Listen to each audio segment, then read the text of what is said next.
Hello दोस्तों, welcome to my new video on civil exam prep.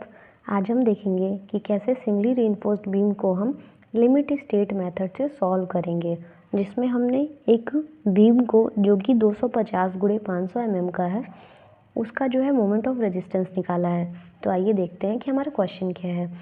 तो question हमारा कह रहा है कि find the moment of resistance of a beam, जो कि आपका 250 गुणे 500 mm का साइज दिया हुआ है, इफेक्टिव है, reinforced on tension side with 420 mm 5 बार, यानी कि 420 mm का बार दिया हुआ है उसमें।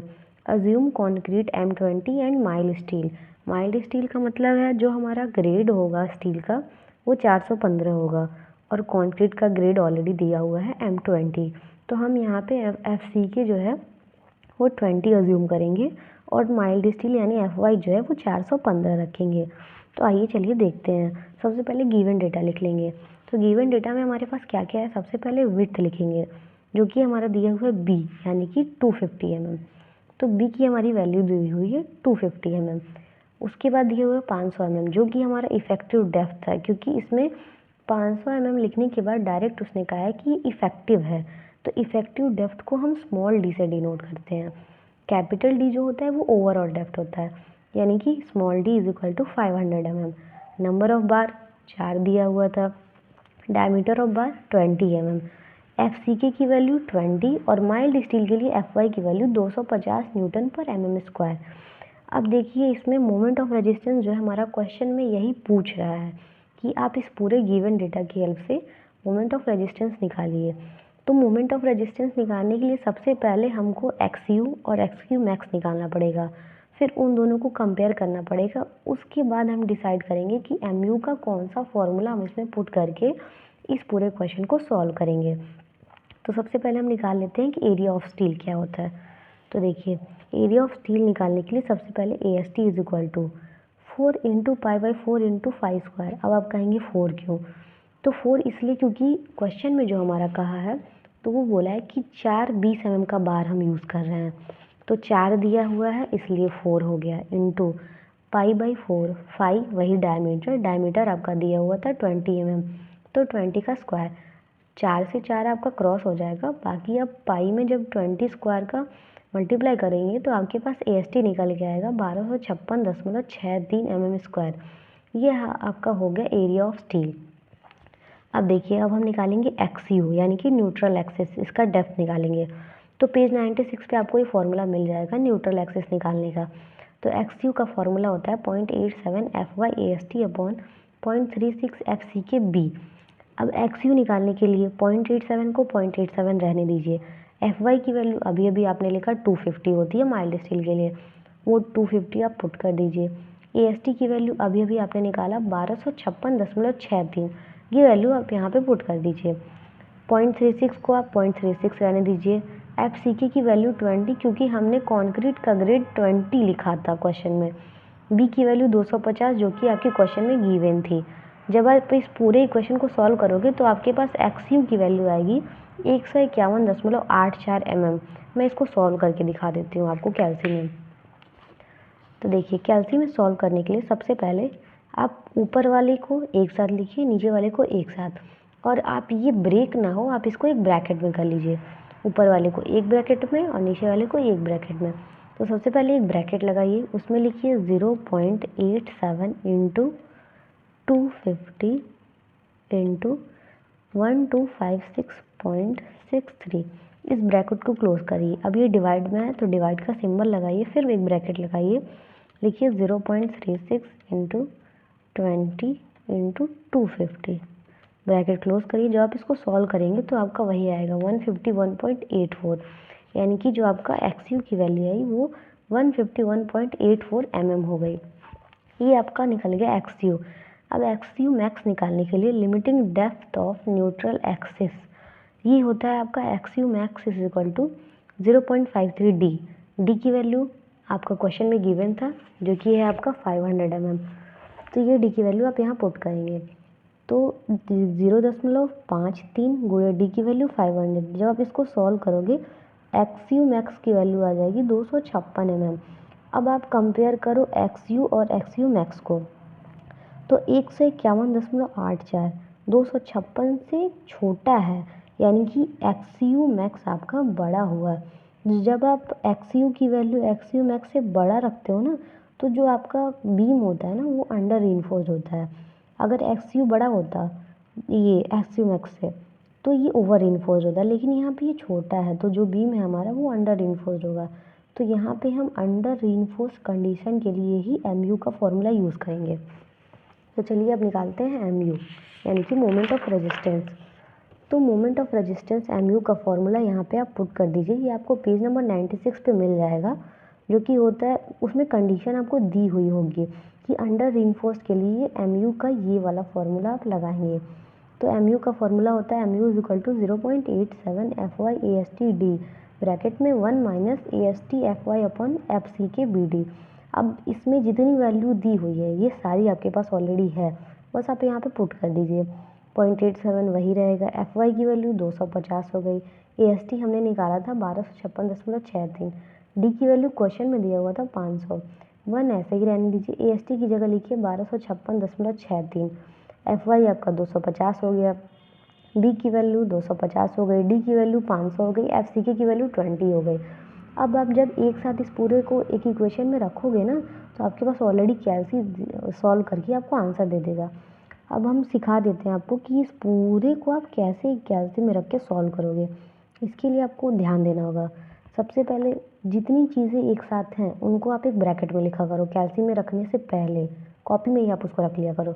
अब देखो कैसे, ये पूरी चीज़ें एक साथ है ना, बीच में कोई प्लस माइनस नहीं है, सब इंटू में है, आप इसको एक ब्रैकेट में कर दो। ये सारी चीज़ें एक साथ है ना, आप इसको एक ब्रैकेट में कर दो, ये भी एक साथ है ना, एक ब्रैकेट में कर दो।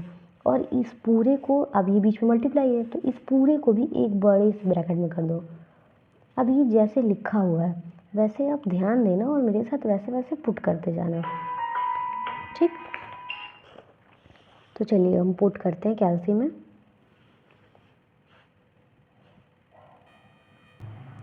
तो देखिए कैसे पुट करेंगे, पहले आप इसको 0 कर लीजिए। सबसे पहले बड़े वाले ब्रैकेट को लगाइए, तो एक ब्रैकेट आप ओपन करिए, फिर एक और ब्रैकेट ओपन करिए, उसमें अब ये वैल्यू लिखिए 0.87 इंटू 250 इंटू 1256.63 गुणे 500। यहाँ तक आपने लिख लिया। अब इस ब्रैकेट को क्लोज करिए, मल्टीप्लाई है, मल्टीप्लाई का सिंबल लगाइए, एक बड़ा सा ब्रैकेट है, एक बड़ा सा ब्रैकेट लगाइए, 1 है 1 लिखिए, माइनस है माइनस लिखिए। अब देखिए एक ऊपर ब्रैकेट है एक नीचे ब्रैकेट है, तो आप कैटेगराइज कैसे करोगे, क्योंकि बीच में माइनस है तो यानी एक और ब्रैकेट आपको एक्स्ट्रा लगाना पड़ेगा। तो एक ब्रैकेट लगाइए इसके लिए, थोड़ा सा कंफ्यूजिंग होगा लेकिन आपको ध्यान रखना पड़ेगा। एक ये हो गया आपका, ये ब्रैकेट हो गया। अब इसको लिखिए पूरे को, तो एक ब्रैकेट में 1256.63। आप परेशान मत होइए, मैं आपको फिर लास्ट में ब्रैकेट का बताऊंगी, क्योंकि आप एक बार इस ब्रैकेट को समझ जाएंगे ना उसके बाद बहुत इजी होगा आपके लिए। तो ये ऊपर वाला पुट कर लिया हमने, डिवाइड है तो डिवाइड ब्रैकेट में 250 इंटू 500 इंटू 20। अब देखिए अब ब्रैकेट को क्लोज करना सीखिए। हम इसको क्लोज कर रहे हैं एक ब्रैकेट, फिर इसको क्लोज कर रहे हैं 2 ब्रैकेट, बड़े वाले को क्लोज कर रहे हैं 3 ब्रैकेट, सबसे आखिरी वाले को क्लोज कर रहे हैं 4 ब्रैकेट। जब आप इक्वल करोगे ना तो देखिए वही आएगा 119485593.8। अब देखिए यहाँ पे पॉइंट यानी कि दशमलव आपका यहाँ है, आप इसको कम करिए और कम ऐसा करिए कि आपको 10⁶ तक लिखना पड़े। तो जब आप दशमलव यहाँ से रखोगे ना वापस, तो 1 2 3 4 5 6, 4 से पहले लिखो, यानी कि 119.48। मैंने वही लिखा है 119.48 गुणा 10⁶। अब देखिए 10⁶ मैंने इसलिए यहाँ तक ही लिखा है क्योंकि न्यूटन mm को किलो न्यूटन मीटर में लिखने के लिए ना आपको 10⁶ हटाना रहता है। क्यों? क्योंकि न्यूटन से किलो न्यूटन में जा रहे हो तो -3 और mm से मीटर में जा रहे हो तो -3, यानी कि 10⁻⁻6 से +6 कैंसिल हो जाता है। तो आप डायरेक्ट 10⁶ की जगह ना इसको किलो न्यूटन मीटर लिख सकते हो। तो MU का आपका आंसर हो जाएगा टोटल 119.48 किलो न्यूटन मीटर। ये आपका हो जाएगा मोमेंट ऑफ रेजिस्टेंस इस बीम के लिए, जो कि आपका क्वेश्चन में पूछ रहा था। अब फिर से मैं ब्रैकेट वाले प्रॉब्लम को आपको सॉल्व कर दे रही हूँ ताकि आपको सारे क्वेश्चन में ईजिली आप ये पूरा टाइम बचा सको कैलकुलेशन का। देखिए मैंने क्या कहा था, जो जो आपका मल्टीप्लाई में है आप कोशिश करिए आप उसको एक ब्रैकेट में लिख पाएँ। तो ये पूरा मल्टीप्लाई में था तो मैंने एक ब्रैकेट में लिख दिया, ये मल्टीप्लाई में था तो एक ब्रैकेट में लिख दिया, ये मल्टीप्लाई में था तो एक ब्रैकेट में लिख दिया। अब ये दोनों डिवाइड में है इसलिए मैंने यहाँ एक और ब्रैकेट एक्स्ट्रा लगाया था। अगर नहीं लगाया होता ना तो पहले कैल्सी क्या करता ना, 1 में से इसको डायरेक्ट माइनस कर लेता तब डिवाइड करता, जबकि डिवाइड तो बस इसमें था नहीं, इसीलिए एक ब्रैकेट हमको एक्स्ट्रा यहाँ लगाना पड़ा है। आप नहीं लगाते ना तो मैं दिखा देती हूँ कैसे ये सॉल्व करता। इस केस में अलग ही आंसर आता, तब ये पता है क्या लिखता है, 1 माइनस करता है, एक ब्रैकेट आप लगाते 1256.63 इंटू 250 आप लिखते, फिर डिवाइड लगाते, एक और ब्रैकेट लगाते 250 इंटू 500 इंटू 20 लिखते, तब ये 0.874 देता। तो उस समय ये कैलकुलेशन अलग हो जाता है। जब दो ब्रैकेट्स के बीच में डिवाइड प्लस माइनस ये सब का सिंबल होता है ना, तो आप एक एक्स्ट्रा ब्रैकेट पहले ही लगा लिया करो। ब्रैकेट लगाने से आपको तो कोई प्रॉब्लम है नहीं क्योंकि कैल्सी तो ब्रैकेट को सॉल्व कर लेगा, लेकिन आप अगर नहीं लगाओगे ना तो पूरा आपका आंसर गड़बड़ हो जाएगा। और एग्ज़ाम में आंसर मैच करना बहुत इंपॉर्टेंट होता है, ये लास्ट स्टेज होता है। इसी आंसर की वजह से या तो आपको 10 में 10 मिलेगा या तो आपको 10 में से 6 मिलते मिलते रह जाएगा, तो आपका 4 नंबर माइनस हो जाता है इसकी वजह से। तो ये बात आप ध्यान में रखा करो। तो ये रहा हमारा क्वेश्चन जो मेरा पूछ रहा था मोमेंट ऑफ रेजिस्टेंस MU निकालने के लिए इस बीम के लिए, जो कि 250 गुणे 500 mm का था। तो ये रहा पूरा क्वेश्चन जिसमें हमने 3 स्टेज में इसको सॉल्व किया है। सबसे पहले एरिया ऑफ स्टील निकाला है, उसके बाद डेप्थ ऑफ न्यूट्रल एक्सिस और लिमिटिंग डेप्थ को कंपेयर किया है, फिर MU का फॉर्मूला लगा के इसको जो है वो सॉल्व किया है।